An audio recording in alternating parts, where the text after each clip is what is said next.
Hi friends, last हमने द्रव स्नेही और द्रव विरोधी प्रकार के कोलाइडी विलयन के बारे में पढ़ा था।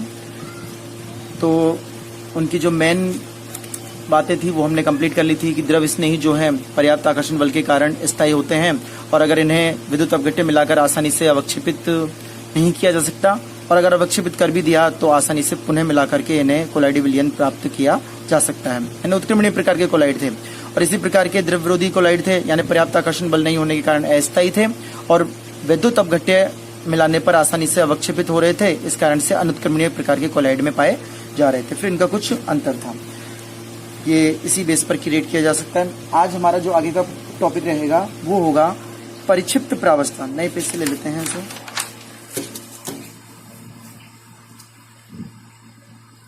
परिक्षिप्त प्रावस्था के आधार पर वर्गीकरण, परिक्षिप्त प्रावस्था के या अवस्था के आधार पर।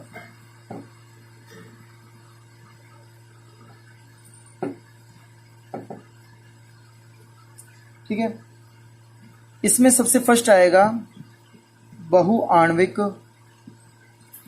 कोलाइड। बहुआण्विक कोलाइड इंपॉर्टेंट है समझना। इससे बहुआण्विक कोलाइड मतलब क्या है। देखो, हमने स्टार्टिंग में जो कोलाइडी विलयन पढ़ा के बारे में, जब इसकी अवस्थाओं के बारे में देखा था तो हमने क्या बताया था, वास्तविक, निलंबन और कोलाइड। वास्तविक का आकार 1 नैनोमीटर से कम का था, निलंबन का आकार 100 नैनोमीटर से ज्यादा का था और 1 से 100 नैनोमीटर के मध्य में जो अवस्था पाई जा रही थी कणों की, वो हमारे कोलाइडी अवस्था को प्रदर्शित कर रही थी। अब इसका मतलब क्या हो गया कि अगर कोई पार्टिकल बहुत ही छोटा है, मान लो 1 नैनोमीटर से भी बहुत छोटा है, जैसे कि मैं इससे उदाहरण से समझा रहा हूं कि सल्फर का एक मॉलिक्यूल, सल्फर का मॉलिक्यूल, ठीक है, ये अकेला कोलाइडी प्रकार के विलयन को प्रदर्शित नहीं कर सकता। लेकिन यदि सल्फर के का बहुत सारे मॉलिक्यूल्स को यदि ऐड किया जाए आपस में, ठीक है, मान लो मैंने 100 एसिड पार्टिकल ले लिए, ठीक है, और इन्हें आपस में, तो इनका आकार जो है फिर यदि 1 से 100 नैनोमीटर की रेंज में आ रहा है तो इस प्रकार बनने वाले कोलाइड को बहुआण्विक कोलाइड कहा जाएगा।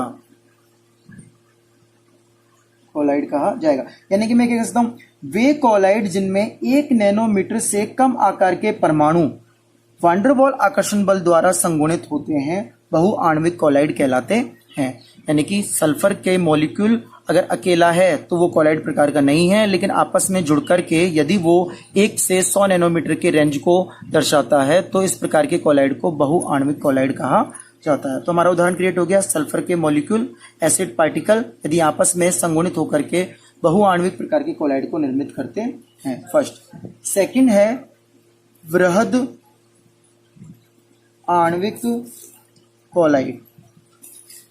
ठीक है, अब ये तो छोटे आकार के पार्टिकल थे तो आपस में संगुणित होकर के बहुआण्विक कोलाइड का निर्माण कर रहे थे। सीधी बात है, हमें रेंज क्या लेनी है, 1 से 100 नैनोमीटर के मध्य की।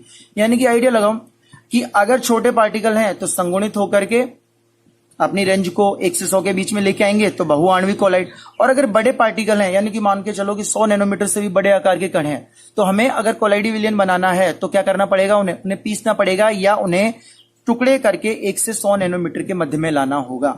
तो वृहद आणविक कोलाइड क्या होंगे कि इन विलयनों में उपस्थित कणों का आकार जो है वो बड़ा होता है, यानी कि अणुओं का या कणों का आकार बड़ा। ठीक है, अभी कोलाइड किस तरीके से प्रदर्शित करेंगे, जो स्वयं में कोलाइड कणों के आकार के बराबर होते हैं, ये द्रव वृहद आणविक द्रव स्नेही कोलाइड को प्रदर्शित करते हैं। ठीक है, यानी कि हम उदाहरण के रूप में क्या ले सकते हैं, स्टार्च। मान लो कि स्टार्च जो है उसे हमने पानी के अंदर मिला दिया, तो स्टार्च का जो आकार था वो बड़ा था, लेकिन जैसे ही पानी के अंदर सोल्यूबल हुआ तो उसने 1 नैनोमीटर से 100 नैनोमीटर के मध्य के कणों के आकार में वो डिवाइड हो गया। तो इस प्रकार के कोलाइड को वृहद आणविक कोलाइड कहा जाता है। यानी स्टार्च हुआ या सेल्यूलोज हुआ या प्रोटीन, ये जितने भी हैं ये सब वृहद आणविक कोलाइड को प्रदर्शित करते हैं। थर्ड है संगुणित कोलाइड। संगुणित कोलाइड ये इंपॉर्टेंट है, देखो किस तरीके से कि ऐसे पदार्थ जिनकी लो कंसंट्रेशन पर, जो कम सांद्रता पर तो विद्युत अपघट्य की तरह कार्य करते हैं, और हाई कंसंट्रेशन पर या उच्च सांद्रता पर ये संगुणित कोलाइड या कोलाइड की तरह कार्य करते हैं।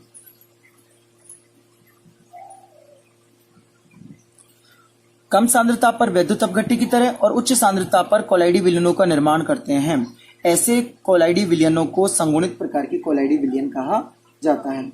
ठीक है, तो इन्हें अब जो बना कोलाइडी, इन्हें मिशेल भी कहा जाता है। और उदाहरण हो गया इसका साबुन या अपमार्जक। ठीक है, इसे हम थोड़ा ढंग से समझेंगे भी। संगुणित कोलाइड का मतलब क्या है, जैसे कि हमने तुमने देखा होगा कि साबुन या सोप या अपमार्जक को पानी के अंदर, जैसे हमने बहुत ज्यादा मात्रा में पानी की मात्रा ली, एक टंकी ले ली हमने पूरी पानी की भरी हुई, और उसमें चुटकी भर हमने सर्फ डाल दिया हल्का सा, तो देखो थोड़ी देर बाद क्या देखोगे हम, वो जो पूरा के पूरा सर्फ था या अपमार्जक या साबुन था वो डिसॉल्व हो गया और पता भी नहीं चला कि कहाँ चला गया। वो एज ए इलेक्ट्रोलाइट काम कर रहा है, उसने ना तो कोई कोलाइडी विलयन या कोई ना तो टर्बिडिटी क्रिएट करी और इजीली उसमें डिसॉल्व हो गया, यानी कि एक समांगी तंत्र का निर्माण कर लिया और वो उसमें गायब हो गया। लेकिन अब हमने एक मुट्ठी भरकर उसके अंदर पूरा के पूरा सर्फ डाल दिया। अब क्या होगा, जैसे ही हमने उसमें मुट्ठी भर करके सर्फ या अपमार्जक डाला तो उसके अंदर टर्बिडिटी या फॉर्म क्रिएट होने लग गए और फॉर्म जो है फिर वो कोलाइडी प्रकार के तंत्र में आने लग गया। तो इसे समझते हैं किस तरीके से, जैसे कि हमने लिया साबुन को C17H35COO Na के रूप में, ठीक है, और इसे पानी में डिसॉल्व किया तो हमें क्या प्राप्त हुआ, C17H35CO- प्लस Na प्लस। अब इसे समझते हैं, ये क्या है, स्टीरेट आयन, ये सोडियम स्टीरेट है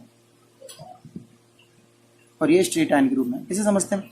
तो यहां C17H35 की तो एक लंबी हाइड्रोकार्बन की चेन पाई जा रही है और लास्ट में हमें COO- कार्बोक्सिलेट आयन के रूप में ये सिरा पाया जा रहा है।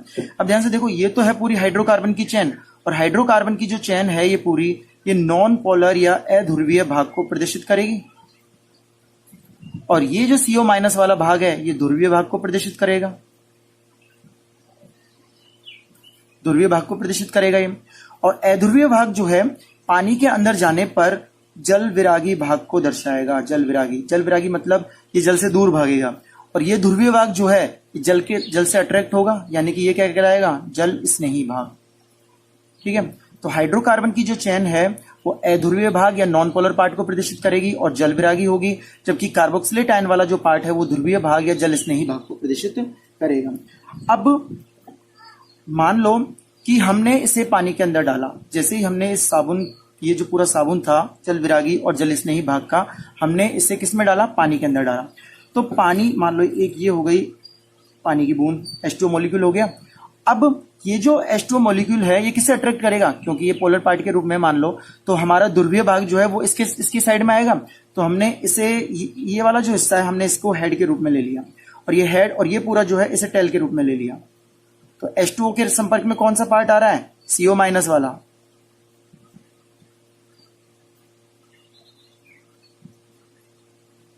अब ये जो H2O मॉलिक्यूल था ये चारों तरफ से इस साबुन द्वारा घिर चुका है। तो ये जो वो वाटर की मॉलिक्यूल थी, पहले इसका आकार छोटा सा था, लेकिन अब इसका आकार कितना बड़ा हो चुका है, इस पूरे के पूरे तंत्र के द्वारा इसका आकार बड़ा हो चुका है। यानी कि एक संगुणन के द्वारा इसने अपनी रेंज जो है, H2O का अकेला मॉलिक्यूल कोलाइडी तंत्र को प्रदर्शित नहीं कर रहा था, लेकिन जब इसके संपर्क में सोडियम स्टेट के कार्बोक्सिलेट आयन और अध्रुवीय भाग का सिरा इसके संपर्क में आया तो इसका आकार जो था वो 1 से 100 नैनोमीटर के मध्य में हो गया, और इस प्रकार बनने वाले कोलाइड को ही संगुणित कोलाइड कहा जाता है। ठीक है, वाटर मॉलिक्यूल के संपर्क में, देखो वाटर के संपर्क में कौन सा वाला पार्ट आ रहा है, CO- वाला, और ये जो नॉन पोलर पार्ट है ये वाटर के संपर्क में नहीं आ रहा है, इससे दूर है। इसी गुण को हम साबुन धोने की प्रक्षालन प्रक्रिया में भी काम में लेते हैं। समझते हैं किस तरीके से, थोड़ा सा इसे समझना। ठीक है, साबुन की क्लीनिजिंग प्रक्षालन क्रिया। अब मान लो हमने एक कपड़ा लिया और ये कपड़ा जो है एकदम डर्ट, गंदा हो रहा है, और इसमें क्या जो गंदगी है वो तेलीय पदार्थ के रूप में पाई जा रही है, और तेलीय पदार्थ जो है वो हाइड्रोकार्बन, से मिलकर के बना है फैटी। अब हमने इसके ऊपर साबुन या अपमार्जक में इसे डाला इसके ऊपर और इसे हमने धोना चालू किया। अब होगा क्या कि जो भी इसके ऊपर अपमार्जक या साबुन यूज लिया है उसके दो पार्ट हैं। ये रही हमारी तेल की बूंद, ठीक है, तेल की बूंद हो गई, डर्ट मटेरियल हो गया। अब ये किसे अट्रैक्ट करेगा, थोड़ा बड़ा कर लेते हैं, ये किसे अट्रैक्ट करेगा। अभी हमने बताया कि ये था हमारा साबुन का पूरा ओवरऑल, तो ये तो था जल स्नेही और यह है जल विरागी। तो तेल की जो बूंद है वो नॉन पोलर पार्ट को प्रदर्शित करती है और समान समान को अट्रैक्ट करता है। तो जल विरागी भाग जो है यानी पूंछ वाला भाग जो है वो इसके संपर्क में आएगा और ये CO- वाला जो पार्ट है वो ऊपर की तरफ जाएगा। देखो ध्यान से, समझ में आ रहा है। पहले वाटर मॉलिक्यूल था तो CO- इधर आ रहा था। अब ये तेल की बूंद है तो तेल की बूंद जल को अट्रैक्ट नहीं करेगी, मतलब पोलर पार्ट को अट्रैक्ट नहीं करेगी, नॉन पोलर पार्ट को अट्रैक्ट करेगी। सॉरी,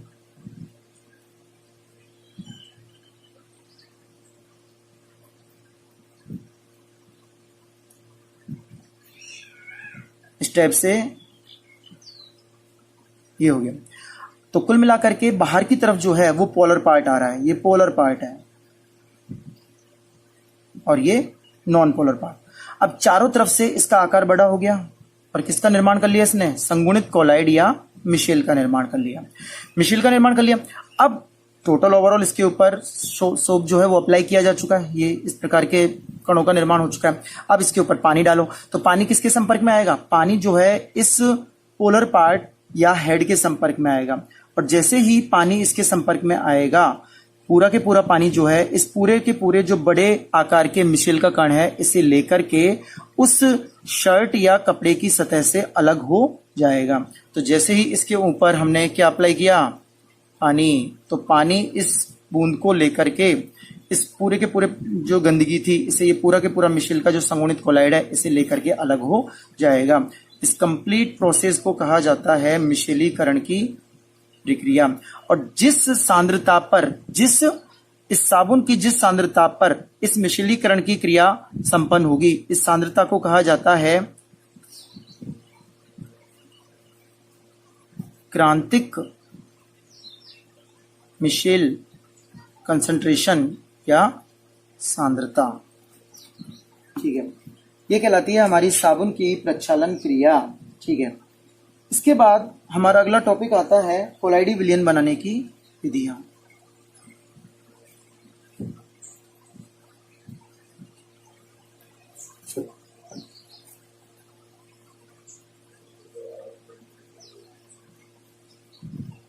कि कोलाइडी विलयनों को किस प्रकार से बनाया जाए।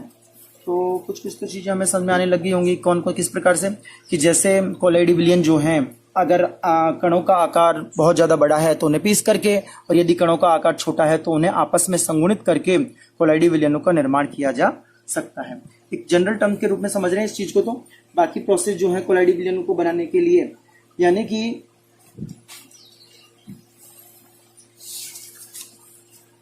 फर्स्ट हमारी कोलाइडी विलयन बनाने की विधि हो गई परिक्षेपण विधियां। अभी जैसे बताया तुम्हें मैंने कि अगर कणों का आकार बड़ा है तो कणों को पीस करके उन्हें 1 नैनोमीटर से 100 नैनोमीटर की रेंज में ला करके भी कोलाइडी विलयनों का निर्माण किया जा सकता है। तो इसमें हमारी फर्स्ट विधि क्या हो जाएगी परिक्षेपण विधि में, यांत्रिक परिक्षेपण। जैसे अपन फ्लोर मिल को नहीं लेते हैं काम में, गेहूं को पीस करके उसे आटे में कन्वर्ट करते हैं, तो इसी तरीके से बड़े आकार के कणों को पीस करके, यानी कि पदार्थों को परिक्षेपण माध्यम में मिलाकर चक्की से पीसा जाता है तो कोलाइड प्राप्त होते हैं। इसके उदाहरण क्या क्या हैं, जैसे कि टूथपेस्ट, या पाउडर, सब कोलाइडी प्रकार के हैं। ये जो टूथपेस्ट और पाउडर आते हैं इन्हें पीस करके इस टाइप से भरा जाता है कि ये कोलाइडी अवस्था को प्रदर्शित करते हैं। सेकंड है इसमें वैद्युत परिक्षेपण। ये स्टेट बोर्ड एग्जाम्स में बहुत ज्यादा पूछा जाता है, या ब्रेडिंग आर्क विधि। देखो इसमें कैसे, ये जो विधि है ये मुख्य रूप से एजी, एयू और पीटी के कोलाइडी विलयन बनाने के लिए काम में ली जाती है।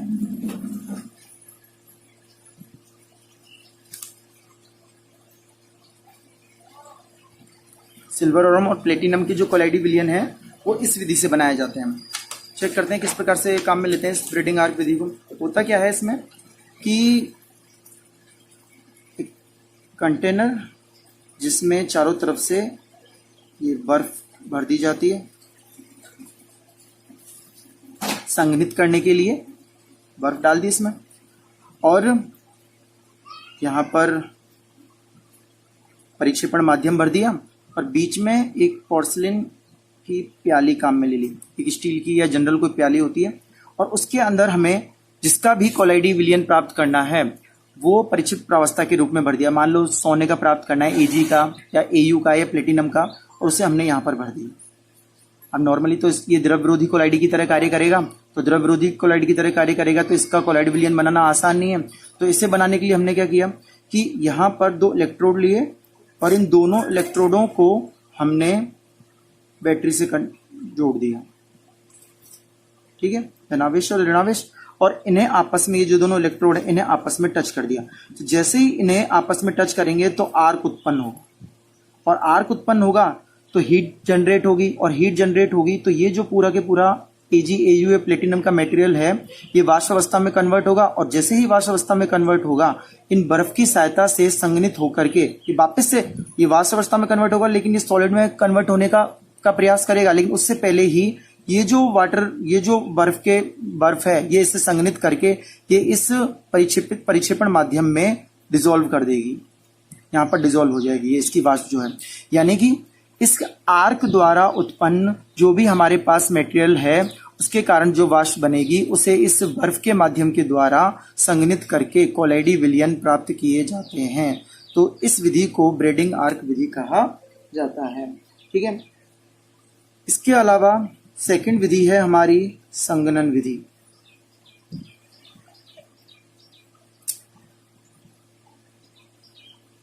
संघनन विधि में काम में ली जा सकती हैं अपचयन, ऑक्सीकरण या उभय अपघटन प्रकार की जो विधियां हैं वो इसी टाइप में, इसी संघनन विधि में आती हैं।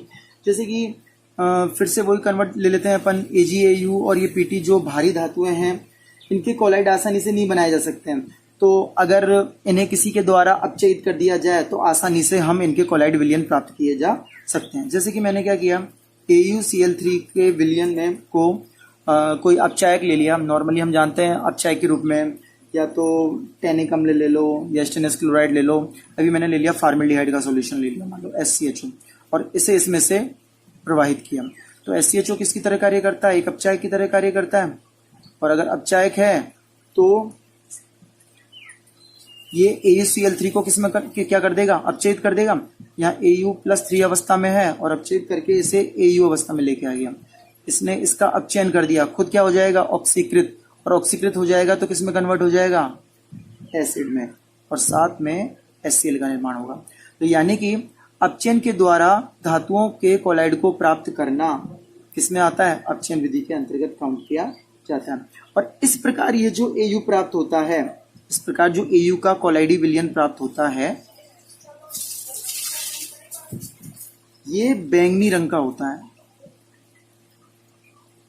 और बैंगनी रंग का होता है, जानते हैं AU वैसे ही कोस्टली मेटल है, तो इस बैंगनी रंग के धातु के कोलाइडी विलयन को नाम दिया जाता है कॉशियस पर्पल। तो बहुत पूछा जाता है कॉशियस पर्पल। तो AG व AU के कोलाइडी विलयन में स्थायी कारक के रूप में जिलेटिन और अंडे की जर्दी का उपयोग भी किया जाता है। तो ठीक है, AU कुछ समय के लिए प्राप्त हो गया, लेकिन अगर इसे स्थायी अवस्था में लंबे समय तक रखना है तो फिर जिलेटिन को काम में लिया जाएगा जो एक स्थायी कारक के रूप में कार्य करेगा। फिलहाल इन धातुओं के जो भी लवण विलयन है उनको अपचयित करके जो कोलाइडी विलयन प्राप्त किया जा रहा है धातु का, तो Au का जो कोलाइडी विलयन है वो बैंगनी रंग का है और बैंगनी रंग के इस कोलाइडी विलयन को कॉशियस पर्पल कहा जाता है।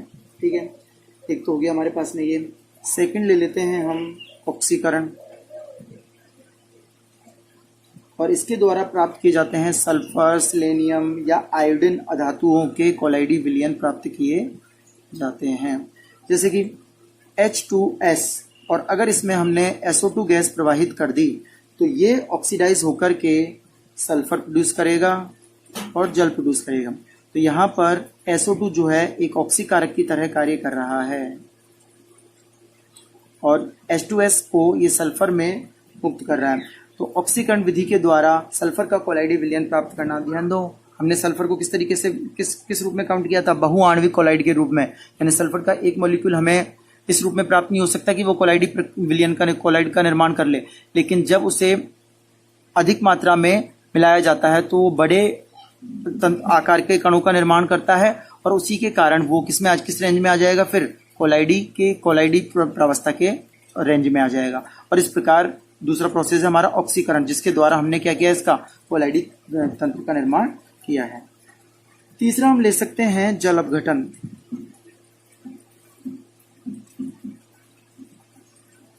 इसमें हम आयरन, एल्यूमिनियम और क्रोमियम के हाइड्रोक्साइड के कोलाइडी विलयन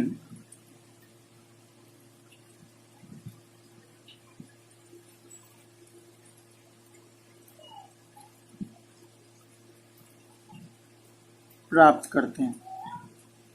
जैसे कि मैंने आयरन का सॉल्ट लिया और उसमें उसे जल में डाला तो इसने फेरिक हाइड्रोक्साइड का सॉल्ट क्रिएट किया। तो इस प्रकार की विधियों को किसके अंतर्गत रखते हैं? जल अपघटन के अंतर्गत काम में लिया जाता है। ये कंप्लीट होता है हमारा अपचयन, ऑक्सीकरण और जल अपघटन की विधि का। चौथी जो विधि है वो आती है हमारी विलायक विनिमय विधि। ये थोड़ा सा अलग टाइप का है, थोड़ा समझते हैं इसे।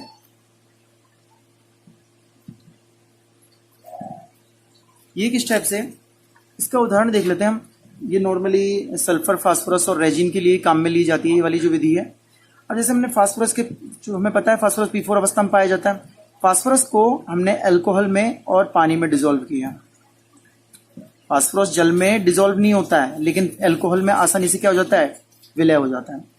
अब अल्कोहल से मिलकर के इसने बना लिया जो भी विलयन बनाना था इसने।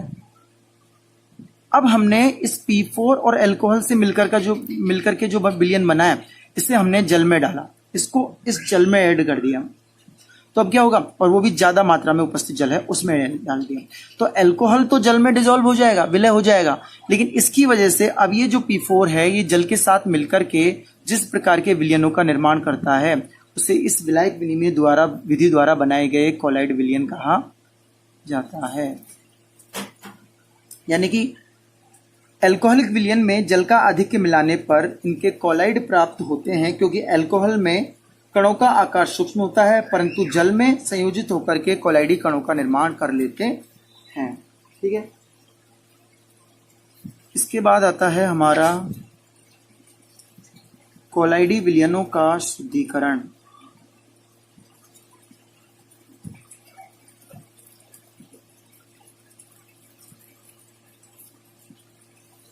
ठीक है, इस टॉपिक को हम नेक्स्ट क्लास में देखेंगे।